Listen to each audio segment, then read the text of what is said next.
कि जब सत्य की विजय होती है तो झूठ क्यों बोल रहा है इंसान, और मृत्यु से वो डरता है तो पाप क्यों करता है, भाई मरना तो है। तो इसका उत्तर यही है, इन सब का कारण है मोह, अविवेक और अज्ञान। तीन कारण, मोह, अविवेक और अज्ञान। लोग जानते हैं कि सत्य की विजय होती है, फिर भी झूठ बोलते हैं। इसका कारण मनोवैज्ञानिक, सामाजिक और आध्यात्मिक तीनों स्तरों पर समझा जा सकता है ना। तत्काल का लाभ, झूठ बोलने से लोगों को तत्काल का लाभ होता है। सत्य का फल देर से मिलता है। आज तुम सत्य बोले, लेकिन तत्काल का लाभ तो तुम्हारा चला गया। अब अभी बोल दो, दूसरे की चीज है, लेकिन अभी बोल दो नहीं ये तो हमारी है। और झूठ बोलने वाला कह भी रहा कि हम तो झूठ बोलते थे, झूठ बोलते हैं, झूठ बोलते रहेंगे। अब तब जब तुम झूठ बोलते थे, झूठ बोल रहे हो और झूठ बोलते रहोगे। और हमारे संत गुरुजन, ये संसार का ये नियम कहता है कि विजय तो सत्य की होती है। सत्य परेशान हो सकता है लेकिन परास्त नहीं होता, अंततः सत्य की विजय होती है। तो भाई तत्कालिक तुरंत जो लाभ हो रहा है उसके भ्रम में मत रहिए, क्योंकि छोटे छोटे फायदे पाने के लिए यदि आप सत्य को ही छोड़ दोगे तो फिर आपको जीवन में सफलता नहीं मिल सकती, आपका जीवन सुखी नहीं हो सकता, आपका जीवन सफल नहीं हो सकता और मृत्यु भी सुखद नहीं होगी। जो झूठ बोल रहा है, झूठ बोलता कब है आदमी? जब गलत कार्य करता है तभी तो बोलता है।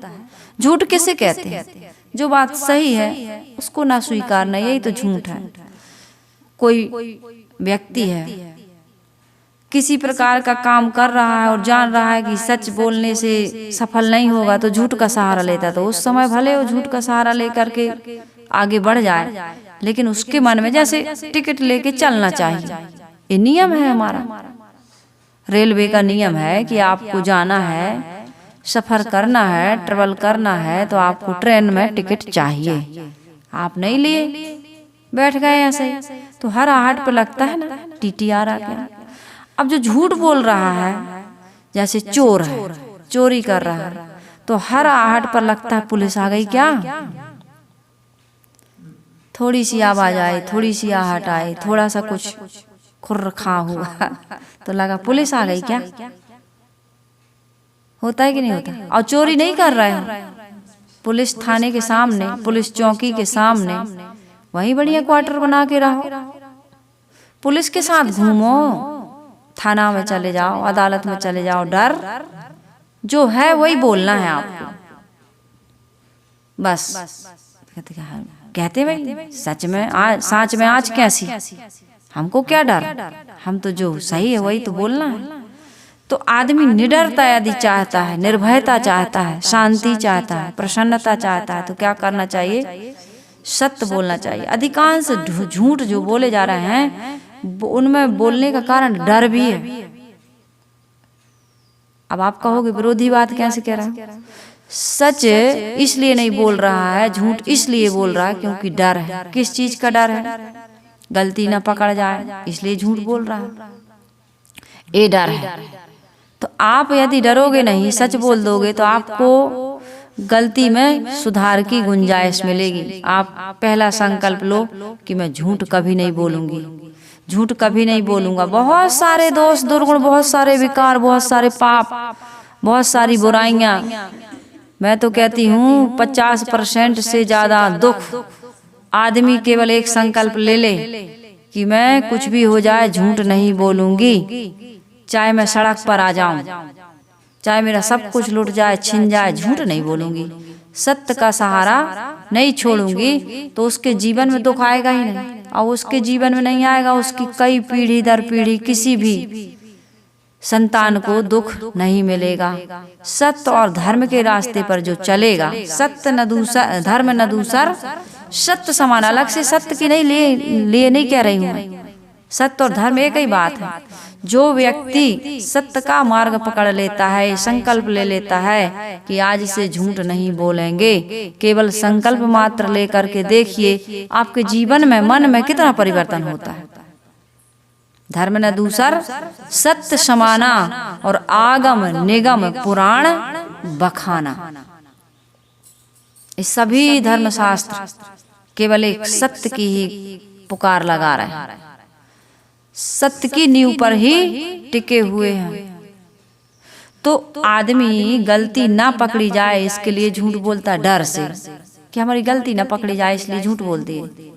कोई नुकसान हो गया तो कहते हैं कि झूठ बोल दो भैया, नहीं तो डांट पड़ेगी, बता दो कि हमने किया ही नहीं, गलती पकड़ गई।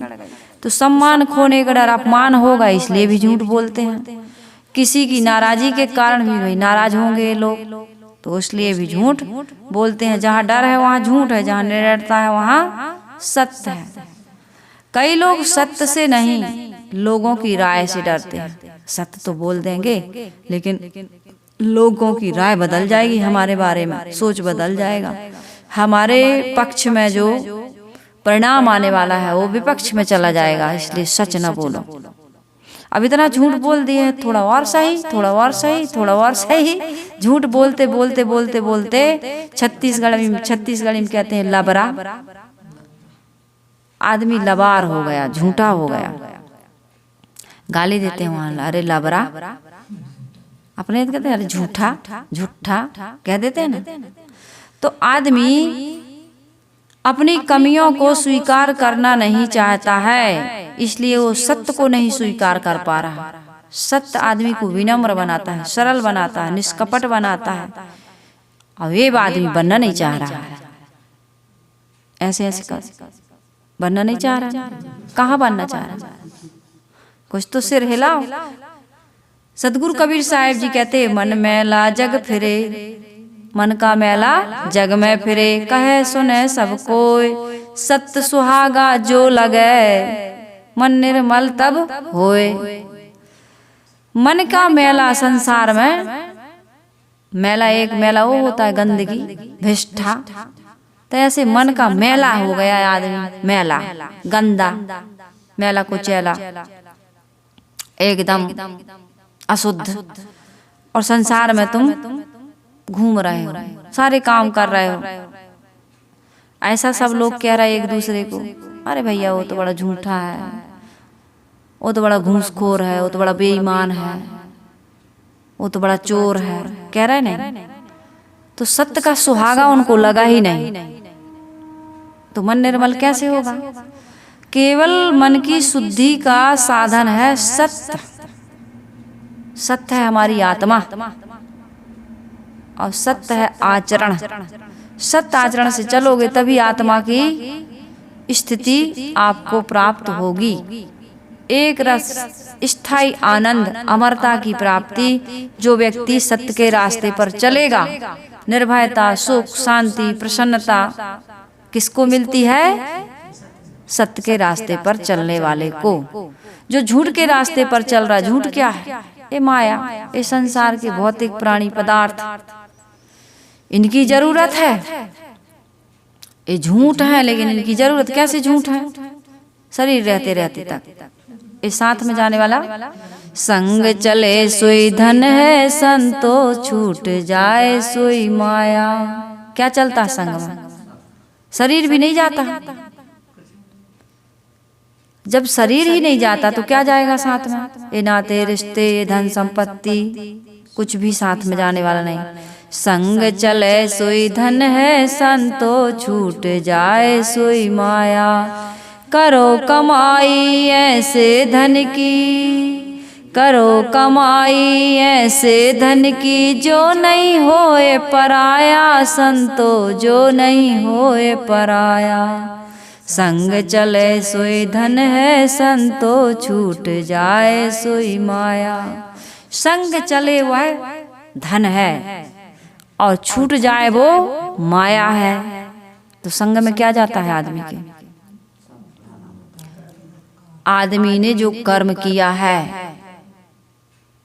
वही उसके साथ में धनानि भूमो पशुवश्य गोष्ठे भार्या गृह द्वारे जना शमशाने देहश्चितायाम परलोक मार्गे धर्मानुगो गच्छन्ति जीव एका। क्या जाता है? एक धर्म साथ में जाता है, सत्य की कमाई साथ में जाती है, अधर्म भी जाता है, असत्य की कमाई भी जाती। जो कर्म किए हैं शुभ संस्कार हमारे साथ में, हम सबके साथ में जाएंगे। धनानि भूमो, धन कहाँ रह गया? भूमि में, बैंक में, जहाँ भी आपने रखा है वहाँ। पहले का समय था भूमि में रखते थे। पशुवस्य गोष्ठे, पहले लोग पशु रखते थे, हाथी घोड़ा बैल वाहना, संग्रह कियो घनेरा। हाँ, यही सब करते थे आदमी। आज की गाड़ी मोटर, हवाई जहाज, हेलीकॉप्टर, हेलीपैड, ये सब कहाँ रह जाएंगे? गैरेज में, है ना, यहीं रह जाएंगे। भार्या गृह द्वारे, पति पत्नी सब घर में रह जाएंगे, शमशान तक जाएंगे, जना शमशाने। और देह चिता में जल करके भस्म हो जाएगी। तो क्या जाता है? धर्म साथ में जाता है। धर्मानुगो गच्छन्ति जीव एका। और धर्म को आदमी ने बिल्कुल छोड़ दिया। धर्म न दूसर सत्य समाना, सत्य को आदमी ने छोड़ दिया तो मान लो धर्म को छोड़ दिया। इसलिए कभी भी आदमी को धर्म को, सत्य को नहीं छोड़ना चाहिए। ये धन के लिए, ये पुत्र के लिए, ये परिवार के लिए, ये मकान के लिए, दुकान के लिए, जमीन के लिए, जायदाद के लिए सत्य को न छोड़ो। किसी भी प्रकार का मोह, ममता, आसक्ति, अहंकार या बल, इसमें पड़ करके आप सत्य को न छोड़िए। जो आपको सही समझ में आ रहा है उसको आप छिपा रहे हो और झूठे झूठ ईमान कर रहे हो, झूठे झूठ कसमें खा रहे हो, झूठे झूठ, आप तो सुखी नहीं रहोगे। दुखी कौन रहता है? दुखी कौन? जिसने सत्य को, धर्म को त्याग दिया। और जिसके पास सत्य है, धर्म है, वो कभी दुखी नहीं होता, भले उसके पास धन ना हो। धर्म है, सत्य है तो निर्भय है, सुखी है, निश्चिंत है। वो मौत से भी नहीं डरता। वो कहता है, रे मौत प्यारी, मौत मेरे सामने आया करे, तू सामने आ जा। जय मरने से जग डरे मेरे मन आनंद, कब मरी हो कब पाई हो पूर्ण परमानंद। जिस मौत से संसार के लोग डरते हैं, महापुरुष उसका स्वागत करते हैं। आजा मेरे सामने, मैं तेरे स्वागत में खड़ा हूँ। कब मरी हो कब पाई हो पूर्ण परमानंद। सत्य और धर्म के रास्ते पर चल करके आदमी अध्यात्म की ऊंचाइयों को छूता है, आत्मा की अमरता को प्राप्त करता है, उसकी अनुभूति करता है जीते जी। और मर जाने पर ये शरीर की झंझट भी खत्म। खिलाना पिलाना, नहलाना धुलाना, रोग व्याधि, भूख प्यास, पता नहीं क्या क्या लगा है। तो इन सब चीजों से वो मुक्त हो जाता है। जिसका मन मैला है, मैले विचारों से ढका हुआ है, वो सत्य को कभी स्वीकारता नहीं है। कई लोग नहीं जानते कि झूठ, कई लोग नहीं जानते कि झूठ उनकी ऊर्जा, विश्वास और चरित्र को धीरे धीरे धीरे धीरे खा जाता है। झूठ बोलने वाले की ऊर्जा यानी आत्मशक्ति, आत्मबल समाप्त हो जाता है और उसका विश्वास खत्म हो जाता है। लोग उस पर विश्वास नहीं करते, उसका चरित्र धीरे धीरे पतन की ओर जाता है। इसलिए आदमी को कभी भी झूठ नहीं बोलना चाहिए। झूठ उसे अंदर से खोखला कर देता है। झूठ इंसान को अंदर से खोखला, एकदम कमजोर, ऊपर ऊपर भले दहाड़ रहा लेकिन अंदर से बिल्कुल जैसे चूहा बिल्ली से डरता है ना, और बिल्ली कुत्ते से डरती है, ऐसे डरता रहता है। मौत से, सत्य से, धर्म से वो डरता रहता है। पता नहीं हल हल कांपे बाला जीव, ना जानो का करी है पीऊ। वो कांपता रहता है अंदर से, थरथराता रहता है, पता नहीं क्या हो जाएगा मेरे साथ। डरने वाला व्यक्ति रोता भी है और क्रोध भी करता है, नरक बन जाता है उसका जीवन। जो डरपोक होता है ना वही तो डरता है, क्रोध करता है। डरपोक है वो डर रहा है तो क्रोध करता है, अरे ये काम बिगड़ जाएगा, ऐसे हो जाएगा, वैसे हो जाएगा। बाहर गया है कोई आदमी, पता नहीं एक्सीडेंट क्यों नहीं आया अभी तक, फोन लगाओ उसको। डर रहे हो ना, इसीलिए तो चिल्ला रहा है, डर रहे हो इसीलिए तो घर में लड़ाई झगड़ा। कलेक्टर को लड़ते देखा है आपने, प्रधानमंत्री को, राष्ट्रपति को, बड़े बड़े पदाधिकारियों को, धर्म गुरुओं को, जो सच में धर्म की निष्ठा है, आस्था है जिनके जीवन में, आचरण है जिनके जीवन में, वो डरते हैं, लड़ते हैं। कभी क्रोध करते देखा आपने उनको? वो क्रोध नहीं करते। महाराज श्री कृष्ण के जीवन में हमने देखा, इतना बड़ा महाभारत हुआ, कृष्ण को हंसी आती थी लेकिन क्रोध नहीं आता था। क्यों नहीं आता था? क्यों नहीं आता था? अंदर से मजबूत थे, वो जानते थे। उन्होंने शांति की स्थापना के लिए कई बार प्रयास किया, लोगों को बहुत मनाया, उनको समझाया, उनके पास गए कि भाई शरण में आ जाओ, हमारी शरण में आ जाओ, मान जाओ हमारी शरण में, सत्य और धर्म के रास्ते पर चलो, सताओ मत, लूटो मत, छीनो मत, अहंकार मत करो, अत्याचार मत करो, किसी को परेशान मत करो, झुक जाओ, विनम्र हो जाओ, सरल हो जाओ, सन्मार्ग पर चलो। नहीं माने तो कहे नहीं माने तो फिर आ जाओ युद्ध में। वहां कट रहे हैं, मर रहे हैं, कोई हार रहा है, कोई जीत रहा है, कृष्ण मुस्कुरा रहे हैं। कभी कृष्ण को एक बार सुदर्शन चक्र लेके दौड़े हैं वहां पर, है ना, लेकिन क्रोध नहीं किया उन्होंने। ऐसा कि भाई क्रोध करके आदमी बिल्कुल जैसे झूठा आदमी क्रोध करता है, पल पल क्रोध क्यों करता है? झूठ आदमी को खोखला बना दिया, कमजोर बना दिया, क्रोध कर रहा है। कुछ सीखे नहीं, समझे नहीं। झूठा आदमी हमेशा क्रोध में, लोभ में, मोह में, काम क्रोध मद लोभे नाथ नरक के पंथ, ये काम क्रोध मद लोभ में ही पड़ा रहता है और नरक के रास्ते पर चल करके अपने जीवन को बर्बाद करता रहता है। समझ में आ रही बात? तो कभी भी इंसान को यदि मजबूत बनना है तो सत्य को नहीं छोड़ना चाहिए। सत्य और धर्म के रास्ते पर, सत्य मतलब धर्म ही है, सत्य पर चलना, धर्म के रास्ते पर चलना है। कई लोग सच बोलना तो चाहते हैं लेकिन लगातार झूठ बोलते बोलते उनकी क्या बन जाती है? आदत से लाचार हो जाते हैं। एक व्यक्ति कहता था कि जब मैं प्रेमानंद जी के पंथ से, मतलब उनके विचारों से जुड़ा और उनके पास गया, उनके दर्शन किया, पहले तो संतों से बहुत दूर, बिल्कुल सच्ची घटना मुझसे मिला फेस टू फेस। वो व्यक्ति कहा मैं पहले संतों से बहुत दूरी बना के चलता था, क्योंकि शराब, मांस, लड़ाई झगड़ा, ज्यादातर आदमी इसी में अपनी वो बनाता है कि भाई थोड़ी सी पकड़ होनी चाहिए, लोगों को थोड़ा डरवाना चाहिए, थोड़ा अपना दबदबा होना चाहिए, नहीं तो संसार के लोग केकड़े की तरह पकड़ के खा जाते ना। केकड़ा अपनी माँ को ही खा जाता है, केकड़े के बच्चे उसकी संतान कहते हैं, उसकी माँ को खा जाते हैं। तो ऐसा आदमी सोचता है कि संसार में यदि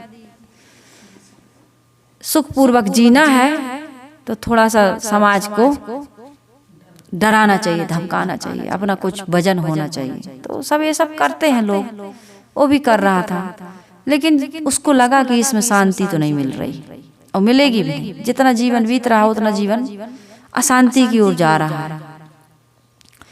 तो संगत में, साथी में धीरे धीरे सत्संग से जुड़ा और जुड़ा तो उस शराब मांस सांस खाना सब छोड़ दिया। लेकिन वो बता रहे थे कि सुबह तो रोज संकल्प लेते थे, या पीने के बाद भी संकल्प लेते थे कि आज पी लिए लेकिन कल नहीं पिएंगे। लेकिन जैसे ही वो टाइम होता था पीने का, इतनी याद आती थी, इतनी आदत परेशान करती थी, इतना मन होता था कि कई दिन तक नहीं छोड़ पाए, उतनी टाइम फिर पी लेते थे। लेकिन मन में दृढ़ संकल्प था कि छोड़ना है, सत्संग से जुड़ना है, और जीवन में परिवर्तन करना है, वो व्यक्ति 4-4 घंटे 5-5 घंटे सुबह शाम एकांत, फोन अलग, किसी से कोई कांटेक्ट नहीं, अकेला साधना करता है। उनके नियमों के अनुसार जो कुछ नियम दिए उनके गुरुदेव जी ने, उस नियमों का पूरा पालन करता है। वो कहता है कि भैया इन चीज़ों में अब मैंने ये सब छोड़ दिया है, इन चीज़ों में अभी 50-55 के होंगे, मुश्किल से 60 हुए होंगे शायद, सारी चीज़ें उन्होंने छोड़ दी। उनको भी ये पता है कि झूठ से, अन्याय से, अत्याचार से, किसी को सताने से, लूटने से, मारने से शांति नहीं मिलती। कितने कितने लोग आत्मसमर्पण कर देते हैं कि नहीं कर देते हैं? डाकू हैं, लुटेरे हैं, अत्याचारी हैं, दुराचार, समर्पण कर देते हैं। जी करके देख लिया और बहुत जलते हैं अंदर से, हे प्रभु, हे भगवान, हे ईश्वर, हे परमात्मा, हे गुरुदेव। जहाँ पहुँच जाता है वहाँ गुहार करता है, बचाओ हमको, त्राहि माम त्राहि माम। हम शरणागति चाहते हैं, हम आपकी शरण में आकर के प्रायश्चित करना चाहते हैं। ये पूर्व के संस्कार हमें बड़े परेशान कर रहे हैं, बड़ा उसके अंदर में पीड़ा होती है। इतना जीवन बीत गया, वो तो लौट के आने वाला नहीं, अब क्या करें। बहुत रोता है, दुखी होता है। कहते हैं एक बार एक राजा अपने मंत्री से पूछा कि लोग जानते हैं कि झूठ नहीं बोलना चाहिए, फिर क्यों बोलते हैं झूठ? मंत्री ने कहा, महाराज सत्य पहाड़ जैसा ऊंचा है, उस पर चढ़ने में बड़ा परिश्रम लगता है, इसलिए आदमी दृढ़ता पूर्वक उस पर चढ़ना नहीं चाहता, सत्य के पथ पर चलना नहीं चाहता, क्योंकि सत्य में कई बार बड़ी जीवन में परेशानियां उठानी पड़ती हैं। कहते ईमानदारी में आदमी की उन्नति नहीं होती है, भौतिक उन्नति नहीं होती है। अरे ऐसी ईमानदारी का हम क्या करेंगे? हमारे घर में एसी नहीं है, कूलर नहीं है, पंखा नहीं है, खाने को डाइनिंग टेबल पर मिठाइयाँ नहीं है, फल नहीं है, ड्राई फ्रूट्स नहीं है, बहुत सारी चीजें, बंगला नहीं है, गाड़ी नहीं है। लेकिन गाड़ी बंगला वाले, कोठी बंगला कारों की भाई कमी नहीं जिनके पास में, पर वे भी यूं कहते हैं हम बहुत दुखी संसार में। संतों के दरबार में भाई, सदगुरु के दरबार में, आनंद के लुटे खजाने भाई सदगुरु के दरबार में। एसी में और डल्लभ के गद्दा में और एसी कार में, भवन में, कहीं भी उसको नींद नहीं आ रही, चैन नहीं आ रही, चैन नहीं मिलता है भाई पल भर के व्यवहार में। संतों के दरबार में भाई, सदगुरु के दरबार में एक नींद की गोलियां, एसी वाले रूम और डल्लभ के गद्दे पर सोने वाले ही खा रहा है। जिनके घर के यहाँ डाइनिंग टेबल पर मिठाइयाँ हैं, ड्राई फ्रूट्स हैं और 56 प्रकार के भोजन हैं, उनके जीवन में देखिए आप शुगर की गोली खाए बिना, बीपी की गोली खाए बिना, अधिकतम लोग, बच्चों को बीमारियां हैं, बच्चे विकलांग हैं, ये सारी समस्याएं आ रही हैं जीवन में। ये बाहर कहते हैं ना, बाहर से तुम भाई बिस्तर तो खरीद लोगे, नींद कहाँ से लाओगे? भोजन तो कमा पका के बना लोगे, धन संपत्ति कमा लोगे, लेकिन आपके जीवन में ये धन संपत्ति, ये भोजन, भूख ही नहीं है तो खा कहाँ से लोगे? भोजन है लेकिन भूख नहीं, डल्लभ का गद्दा है लेकिन नींद नहीं। ऐसी बहुत सारी चीजें हैं, बताते हैं कहाँ से लाओगे उनको? इसलिए जीवन में सबसे बड़ी शक्ति क्या है आदमी की? सत्य की, धर्म की। इसलिए सत्य को न छोड़िए, धर्म को न छोड़िए। और मौत से जो डर लग रहा है ना, मरने वाले को डर मौत से कब लगता है? जब वो अपने जीवन में उसके सत्य नहीं है, धर्म नहीं है, सत्कर्मों की पूंजी नहीं है। जिसके जीवन में सत्कर्मों की पूंजी, वो मौत से मरना तो है, सबको मरना है, मौत से क्या डरना, मौत तो आएगी, सबको आती है। तुम्हारा क्या छिन जाएगा, क्या लौट जाएगा, शरीर तो नाशवान मरण धर्मा है, छूट जाएगा। और ये ज्यादा दिन तक जियोगे तो तकलीफ ही मिलेगी।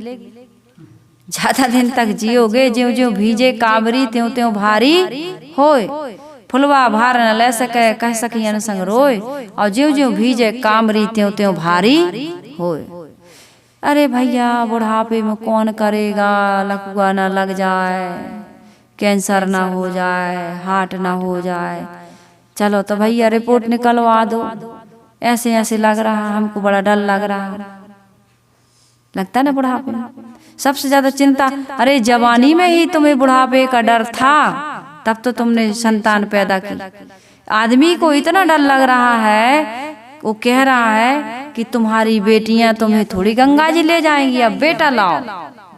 तुम्हारी कंधा कौन देगा, तुम्हारी गंगा जली कौन कराएगा, तुम्हें पानी मरने के बाद पानी कौन देगा। मरने के बाद पानी की जरूरत क्या है, मरने के बाद पानी की कितनी चिंता है इंसान को। मरने के बाद तुम्हें पानी कौन देगा, पिंडा कौन पारेगा, गंगा जली कौन करेगा, शमशान कौन ले जाएगा, कौन ले जाता है। ये पशु मर जाते हैं, कुत्ता बिल्ली मर जाते हैं, उन्हें कौन ले जाता है। प्रकृति के नियमों के अनुसार आप चलिए, जीने मरने की चिंता मत करिए। आप ये चिंता करिए कि जीवन मिला है तो कैसे जिए इसको, जिससे सुख मिले, मुझे भी मिले और समाज को भी मैं सुख दे सकूं, ये चिंता करिए। ये चिंता नहीं है मरने के बाद। तो मैं ये कह रही थी कि जीते जी आदमी को बुढ़ापे की चिंता होती है, भय होता है, कौन करेगा से पता नहीं। भरल कांपे बाला जीव ना जानो का करिए पियो, फुलवा भार न ले सके कही सकी अनसन रोए, जो जो भीजे कामरी त्यों त्यों भारी होए। बुढ़ापे तक क्यों जीने की आशा है, 100 साल तक क्यों। हाँ भैया, नाती देख लिए, पंथी देख लिए, संती देख लिए, स्वर्ग पहुंच जाओगे। संती पंथी देख लिए, किसने लिख के सर्टिफिकेट दे दिया, रजिस्ट्री आपको लिख करके स्टाम्प पर दे दिया कि पंथी देख लिए, संती देख लिए, सीधे स्वर्ग जाओगे। हाँ, सीढ़ियां बड़ी बनाई मिल गई, किसने कह दिया। वो पंडित जी से पूछो, 2 चांटे लगा के पूछो, बता सही सही दिखा, वहां के कैमरा वो फोटो बना के लाओ, वीडियो बना के लाओ। ये पंथी संती वाले सब स्वर्ग जाते हैं, या जितने लोगों को तुम एक कार्ड में छपवा देते हो सब स्वर्ग गए हैं, या जितनों को तुमने कथा भागवत सुनाई दिखाओ लाइव कैसे वो वहां पहुंच गए। आजकल तो सबका ही वीडियो कॉल हो रही, थोड़ा कांटेक्ट नंबर बताओ, वहां का वीडियो कॉल करेंगे हम। हमारे दादा हमारी दादी पहुंच गए वहां बैकुंठ में, दिखाओ दिखाओ। पूछो ना पंडित जी से, विज्ञान तो बहुत आगे हो गया, आपको आज भी ज्ञान नहीं हो रहा। विदेश में बैठे व्यक्ति से आप वीडियो कॉल कर लेते हो, है ना। तो वहां जो बैकुंठ वैकुंठ में गए हैं, वहां से भी कोई कांटेक्ट, पंडित जी की तो बड़ी पहुंच है, भागवत कर्ता की बड़ी पहुंच है। अरे जीते जी जियत न तरे, कबीर साहिब जी कहते जियत न तरे मुए का तरी हो, जियत ही जो न तरे। जीते जी तुम नहीं तरे, मरने के बाद कैसे तरोगे। जीते जी तरो, जीते जी बैकुंठ कुंठा रहत जीवन जियो, जीते जी मुक्त जीवन जियो। किसी से किसी प्रकार का कोई लेन देन, कोई बात व्यवहार, झूठ का, कपट का, छल का, बेईमानी का, घूसखोरी का, काम चोरी का मत करो। ये सब कहीं भ्रष्टाचार जो आ गया है, इसीलिए संसार इतना दुखी हो गया है ना। एक लड़की रात के अंधेरे में 11:30 बजे बस का इंतजार कर रही है, बस लेट हो गई तो खड़ी है अकेली। ठंडी का मौसम है, ठंडी का अभी चल रहा ना, ठंड का समय। रात के 11 बजे अकेली लड़की, सिटियों में होता है ना, और निर्भया के साथ यही तो हुआ था, रात में ही था, उसके तो साथ में लड़का था। ये अकेली है, खड़ी है, एक लड़का खड़ा है स्कूटी लेकर के, भाई साहब ये अंतिम बस कितने बजे आती, कहीं 11 बजे। इंतजार करते करते 11:30 बज गए। उसने देखा, लड़के ने कहा मेरे साथ बैठ जाओ। नहीं नहीं नहीं नहीं भाई साहब, मैं चली जाऊंगी चली जाऊंगी, बहुत समझाया, आ जाओ बैठ जाओ, 12 बज जाएंगे, हो सकता है बस ना भी आए, बस का कोई ठिकाना नहीं है, तो मैं पुलिस कांस्टेबल हूँ, बैठ जाओ। उसने कहा कि पास के थाने का बताया, अपना पद बताया। तो लड़की इनका ठीक है, पुलिस वाले इनका रोको, बैठने के लिए तैयार हो गए। कहीं रुकिए, क्या है भाई साहब?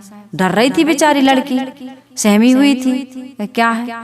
कहे आपको मैंने कह दिया, आपने मेरा आइडेंटिटी कार्ड देखा? क्यों नहीं देखा? रुक जाओ मैं दिखाता हूँ। उसने आइडेंटिटी कार्ड दिखाया। अब तो विश्वास हुआ? कहे हाँ। कहे आप अभी भी मत बैठिए, मेरी जो गाड़ी की नेम प्लेट है, जो नंबर है, उसको आप कैमरा में फोटो लीजिए। मोबाइल है आपके पास? कहे हाँ। कहे इसको आप अपनी मम्मी को सेंड कर दो, पापा को सेंड कर दो, और बता दो कि इस नेम प्लेट वाले इस व्यक्ति के साथ मैं आ रही हूँ, और लोकेशन डालो यहाँ की भी, और जहाँ जाना है वहाँ की भी, उसको भी सेंड करो। बताओ 30 मिनट लगेंगे आपके यहाँ पहुँचने में? कहे हाँ 30 मिनट। लोकेशन से पता चल जाता है बाइक से। इतने में आजकल कितनी सुविधा है, कितनी जानकारी है। तो उसने कहा हाँ 30 मिनट लगेंगे। कहे अच्छा, चौथी बात है तुम गाड़ी चलाना जानती हो, स्कूटी चला लेती हो? कहे हाँ। तो कहे जाओ, मैं पीछे बैठा हूँ, तुम चलाओ, तुम ड्राइविंग करो। घर में छुड़वा दिया पुलिस वाले ने। ऐसा हर व्यक्ति हो जाए, हर व्यक्ति किसी भी अपरिचित लड़की के लिए बहन, बेटी और माँ के दृष्टि से यदि उसका सम्मान करता है, उसका सहयोग करता है, तो आज अपराध बढ़ेंगे। कभी बढ़ सकते हैं अपराध, चाहे ऑटो वाला हो, बस वाला हो, टैक्सी वाला हो, स्कूटर वाला हो, थाने वाला हो, अस्पताल वाला हो। ये झूठे झूठे झूठे झूठे जो केस हो रहे हैं, क्यों हो रहे हैं? ये घूसखोरी की वजह से, ये बेईमानी, झूठ, छल, कपट की वजह से। संसार में झूठ, छल, कपट, घूसखोरी, बेईमानी, काम चोरी से सुख बढ़ रहा है कि दुख बढ़ रहा है? क्या बढ़ रहा है? यदि किसी राजनेता या किसी सरकारी कर्मचारी की बेटी के साथ, नाबालिग बेटी के साथ या बालिग बेटी के साथ बलात्कार हो जाए, अपराधी बच सकता है? बताओ, बच सकता है अपराधी? नहीं बच सकता। यदि अपनी बेटी मान लो और नियम और कानून के अनुसार, दंड विधान के अनुसार, आचार संहिता के अनुसार यदि आप उसको, अपराधी को सजा देते हैं, तो क्या संसार में अपराध रह जाएगा? क्या ये संसार दुखी होगा? लोग मंदिर में जाकर के पुकार रहे हैं, गुरुद्वारा में जाके पुकार रहे हैं। मंदिर में सुनने वाला है कोई? मस्जिद में सुनने वाला है कोई? गुरुद्वारा में सुनने वाला है कोई? हे भगवान, इस पापियों को तो सजा दो, सजा दो। नहीं देता। फिर वो अदालत जाता है। कुछ दुर्घटना होती है तो थाना जाते हो, अदालत जाते हो, कोर्ट कचहरी जाते हो, न्यायालय जाते हो। रोग हो जाता है तो अस्पताल जाते हो। मंदिर में आपकी समस्या का समाधान नहीं होता है। वो तो अंदर बैठा है परमात्मा, और वही यदि अपराध करता रहे, अंदर वाले की आवाज को हम दबा दें, तो संसार में जो नरक हमको देखने को मिल रहा है ना, जो दुख देखने को मिल रहा है, जो आदमी दुखी है, प्रताड़ित है, पीड़ित है, अशांत है, भटक रहा है, दर दर की ठोकर खा रहा है, ये दुख कभी दूर नहीं होगा। ये भगवान थोड़ी दे रहा दुख, इंसान दुख दे रहा है। भगवान आया मंदिर से त्रिशूल लेके किसी को मारने के लिए। भगवान किसी के साथ कोई अत्याचार करता है? इंसान अत्याचार करता है, और इंसान ही उस अपराधी को सजा दे सकता है। इन्हीं इंसानों में शैतान है, हैवान है, इन्हीं इंसानों में भगवान भी है। यही एक इंसान लूट रहा है, मार रहा है, छीन रहा है, और एक इंसान उसको सजा दे रहा है। तो जरूरत क्या है? हम सबको इंसान बनने की। संकल्प हो हमारा इंसान हम बनेंगे, संकल्प हो हम बनेंगे।